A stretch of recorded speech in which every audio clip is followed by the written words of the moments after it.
जम्मू कश्मीर के बारामूला में सुरक्षा बल के काफिले पर आतंकी हमले में 3 जवान शहीद हो गए। बारामूला में आतंकियों ने सुरक्षा बल के काफिले पर घात लगाकर हमला किया, जिसमें जम्मू कश्मीर पुलिस का 1 और सीआरपीएफ के 2 जवान शहीद हुए। आतंकी हमले के बाद सुरक्षा बल ने बारामूला में पूरे इलाके की घेराबंदी करके आतंकियों की तलाश तेज कर दी है। जम्मू कश्मीर के राजौरी में पाकिस्तान ने एक बार फिर सीज फायर का उल्लंघन किया है। जम्मू कश्मीर के गांदरबल और उधमपुर में 4G इंटरनेट सेवा फिर शुरू होने से इलाके के लोगों ने खुशी जाहिर की। लिपुलेख विवाद के बाद आज भारत और नेपाल के बीच पहली बार बैठक हो रही है, जिसमें भारत की मदद से नेपाल में चल रहे विकास कार्यों पर चर्चा जारी है। सुशांत सिंह केस में ईडी ने रिया चक्रवर्ती के सीए रितेश शाह को तीसरी बार पूछताछ के लिए बुलाया। सुशांत सिंह की मौत के दिन का ही एक वीडियो सामने आया, जिसमें सुशांत के कर्मचारी दीपक सावंत एक लड़की को काले रंग का बैग देते दिखाई दिए। इंडिया गेट के पास जुलूस निकालने की मनाही के बावजूद करणी सेना के सुशांत के समर्थन में मार्च निकाला, जिस पर 4 नेताओं को गिरफ्तार किया गया। बीजेपी के दिलीप घोष ने राज्यपाल की जासूसी के मामले में ममता सरकार पर बीजेपी नेताओं के भी फोन टैप होने का आरोप लगाया। जेडीयू से निकाले गए उद्योग मंत्री श्याम रजक ने नीतीश सरकार पर आरोप लगाया कि पार्टी के संविधान की धज्जियां उड़ाई जा रही है और हम सामाजिक न्याय चाहते हैं। बीजेपी नेता डॉक्टर संजय पासवान ने बंगाल की सीएम ममता बनर्जी के रवैये पर सवाल उठाते हुए राष्ट्रपति शासन की मांग की। बिहार सरकार में उद्योग मंत्री और जेडीयू से निकाले गए श्याम रजक राबड़ी देवी के आवास पर जाकर आरजेडी में शामिल होंगे। राजस्थान में बीएसपी के 6 विधायकों के मामले में सुप्रीम कोर्ट में अब अगले हफ्ते 24 अगस्त को सुनवाई होगी। एआईसीसी के पूर्व डिप्टी सीएम सचिन पायलट और उनके समर्थक विधायकों के मामले में 3 सदस्यीय कमेटी का गठन किया। राजस्थान में सचिन पायलट की मांग पर अविनाश पांडे को हटाकर अजय माकन को राजस्थान का प्रभारी महासचिव नियुक्त किया गया। टीडीपी प्रमुख चंद्रबाबू नायडू ने आंध्र प्रदेश सरकार पर विपक्षी नेताओं, वकीलों और जजों के फोन टैपिंग का आरोप लगाते हुए पीएम मोदी से कार्रवाई की मांग की।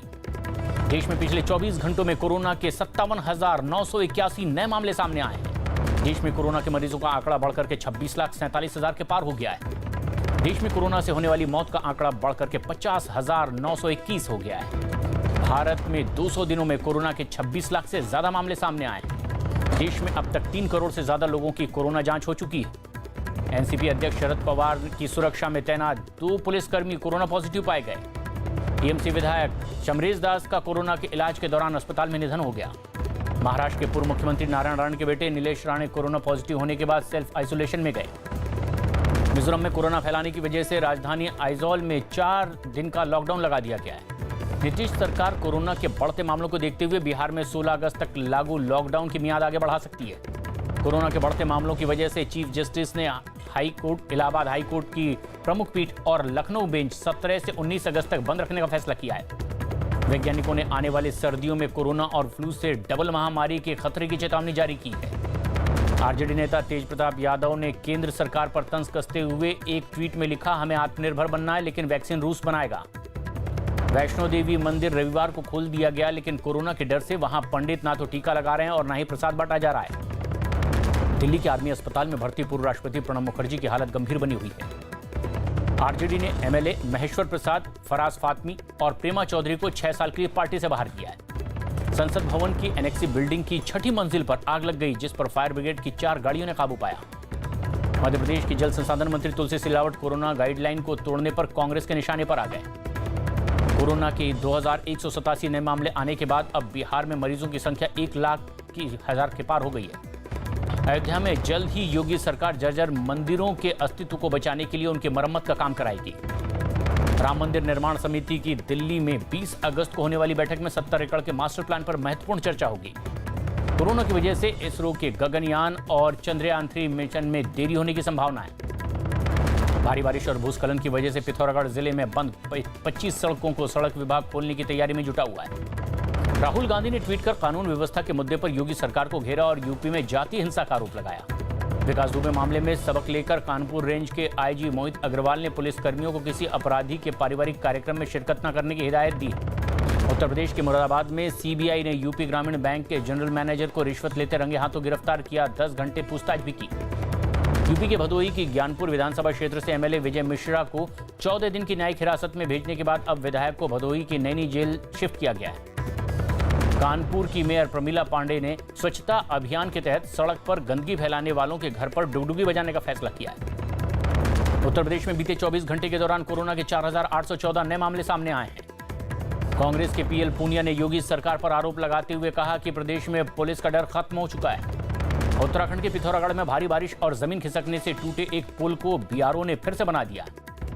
उत्तराखंड के अल्मोड़ा में बरसाती नाले में फंसे 2 लोगों को पुलिस ने रेस्क्यू ऑपरेशन में बचा लिया। छत्तीसगढ़ के बिलासपुर जिले के रतनपुर में भारतीय वायुसेना के हेलीकॉप्टर ने पानी में फंसे हुए एक युवक को बचा लिया है।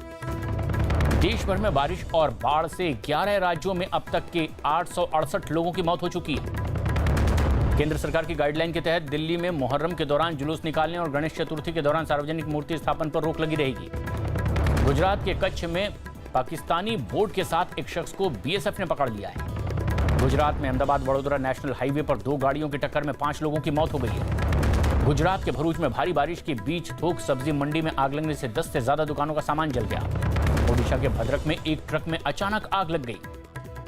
छत्तीसगढ़ के सूरजपुर में वन विभाग के कर्मचारियों को एक हाथी का शव मिला है। ओडिशा के जंगम में पुलिस ने 30 लाख रुपए के नशीले पदार्थ के साथ 2 आरोपियों को गिरफ्तार किया। आंध्र प्रदेश के विशाखापट्टनम में इंसानी खोपड़ी खाने के आरोप में पुलिस ने एक लड़के को हिरासत में लिया। केरल के इडुक्की में जमीन खिसकने की घटना के बाद 58 शव निकाले जा चुके हैं, 12 लोग लापता हैं। छत्तीसगढ़ में 451 नए मरीजों के सामने आने के बाद राज्य में कोरोना मरीजों की संख्या 14,481 हो गई है। पाकिस्तान की सीमा के पास बीकानेर में एक गुब्बारा मिला है जिस पर उर्दू में कुछ लिखा था। पुलिस को लोगों ने इसकी जानकारी दी। बिहार के छपरा में बाढ़ प्रभावित इलाकों का दौरा करने पहुंचे आरजेडी नेता तेजस्वी यादव ने नीतीश सरकार पर घोटाले का आरोप लगाया। 5 महीने के बाद वैष्णो देवी की यात्रा शुरू होने पर कटरा के दुकानदार, होटल मालिक और ट्रैवल एजेंट ने खुशी जाहिर की। असम के गुवाहाटी में गर्मी और उमस की वजह से चिड़ियाघर में जानवरों के लिए पंखे भी लगाए गए। जर्मनी के फ्रैंकफर्ट में भारत विरोधी नारा लगाया जा रहे पाकिस्तान के खिलाफ भारत के प्रशांत वेंगुर्लेकर ने करारा जवाब दिया। अमेरिका के सिंसिनाटी में हुई गोलीबारी में 4 लोगों की मौत हो गई है, जबकि 18 लोग इसमें घायल हुए हैं। अमेरिका में कोरोना महामारी से अब तक के 1,70,019 लोगों की मौत हो चुकी है। काबुल में अफगानिस्तान सेना के साथ मुठभेड़ में तालिबान के 5 आतंकी मारे गए, 4 जख्मी हुए। लॉस एंजलिस के पास जंगल के इलाकों में जबरदस्त गर्मी और सूखे की वजह से आग भड़क गई और 75 एकड़ इलाका इसकी चपेट में आ गया है। यूएई के साथ हुए समझौते के बाद इजराइल के एक शहर में हाईवे के किनारे दोनों देशों के झंडे लगाए गए। लेबनान के राष्ट्रपति ने बेरूत में हुए धमाके की जांच को काफी मुश्किल बताया और इससे पूरे में काफी वक्त लगने की भी आशंका जाहिर की। दक्षिण चीन सागर में चीन के दावे को मलेशिया के विदेश मंत्री ने खारिज कर दिया है। स्पेन में 4 लोगों के ने कोरोना संकट के दौर में सरकार की नीतियों के खिलाफ प्रदर्शन किया। यूरोप के देश बेलारूस में हजारों लोगों ने सड़क पर मार्च निकाला और दोबारा चुनाव करवाने की मांग की। थाईलैंड में सरकार विरोधी प्रदर्शन में शामिल कई लोगों को पुलिस ने हिरासत में ले लिया। भारत में बने ध्रुव लाइट हेलीकॉप्टर को मॉरिशस में फंसे जहाज से तेल निकालने में मदद के लिए भेजा गया। इजराइल से समझौते के बाद यूएई को ईरान ने खतरनाक नतीजे भुगतने की धमकी दी। तालिबान ने एक बयान जारी करके अफगान सरकार को मान्यता देने से इनकार कर दिया। ताइवान की सीमा पर चीन के जंगी जहाजों की तादाद बढ़ने पर अमेरिका ने भी अब अपने aircraft carrier USS Ronald Reagan को साउथ चाइना समुद्र में तैनात कर दिया है। नेपाल के सिंधुपाल चौक के जंगल गांव में जमीन धंसने की वजह से अब 18 शव मलबे से बाहर निकाले जा चुके हैं। कोरोना की महामारी की वजह से न्यूजीलैंड की प्रधानमंत्री जेसिंडा ने देश में होने वाले चुनावों को 4 हफ्ते के लिए टाल दिया है। मेक्सिको सिटी में रविवार को महिला कार्यकर्ताओं ने समान अधिकार और लैंगिक हिंसा के खिलाफ जबरदस्त प्रदर्शन किया। ब्राजील में एक किसान ने अपने खेतों को साफ करने के इरादे से जो आग लगाई थी वो फैलकर अमेज़न के जंगलों तक पहुंच गई। अमेरिका और ताइवान के बीच F-16V फाइटर जेट डील को लेकर चीन ने ताइवान को धमकी दी। चीनी कम्युनिस्ट पार्टी के प्रमुख जिनपिंग शी के भूखमरी से निपटने के लिए देश के लोगों से खाने की बर्बादी रोकने की अपील की। खबर है कि दुनिया भर में कोरोना की वजह से हुए लॉकडाउन के कारण होटल, पर्यटन और एविएशन सेक्टर से जुड़े करीब 1 करोड़ लोग बेरोजगार हो गए। उद्योगपति कुमार मंगलम बिड़ला ने कोरोना से रोकने के लिए लगाए जा रहे लॉकडाउन की वजह से अर्थव्यवस्था पर सदी का सबसे बड़ा संकट करार दिया। केंद्रीय मंत्री नितिन गडकरी ने उम्मीद जताई कि एमएसएमई सेक्टर अगले 5 साल में 5 करोड़ नई नौकरियां पैदा करेगा। भारतीय स्टेट बैंक ने 1 जुलाई से एटीएम से नकद निकासी के नियमों में बदलाव करके खाताधारकों पर जुर्माना लगाने का प्रावधान किया है। केंद्रीय मंत्री अनुराग ठाकुर ने बीजेपी के नेता और पूर्व क्रिकेटर चेतन चौहान के निधन पर शोक जताया। चेतन चौहान के निधन पर बीजेपी के मोहसिन रजा ने दुख जताते हुए कहा, उन्होंने राजनीति और क्रिकेट जीवन में अपने एक सीनियर को खो दिया। टीम इंडिया के बल्लेबाज सुरेश रैना ने शनिवार को रिटायरमेंट की घोषणा के बाद सभी लोगों को शुक्रिया अदा करते हुए अपने क्रिकेट जीवन को याद किया। महेंद्र सिंह धोनी के अंतर्राष्ट्रीय क्रिकेट से संन्यास की घोषणा के बाद उनकी पत्नी साक्षी ने एक भावुक ट्वीट करते हुए धोनी को देश का गौरव बताया। MS धोनी के एक करीबी दोस्त के मुताबिक अंतर्राष्ट्रीय क्रिकेट से संन्यास लेने के बाद धोनी अब सेना के साथ ज्यादा समय बिताएंगे। अभिनेता रणवीर सिंह ने धोनी के साथ अपनी पहली मुलाकात की तस्वीर बेशकीमती चीज बताते हुए उनसे जुड़ी यादों को साझा किया। विवादों में घिरे film Gunjan Saxena the Kargil girl पर अब राष्ट्रीय महिला आयोग ने भी वायुसेना की छवि खराब करने का आरोप लगाते हुए निर्माताओं से माफी मांगने की मांग की।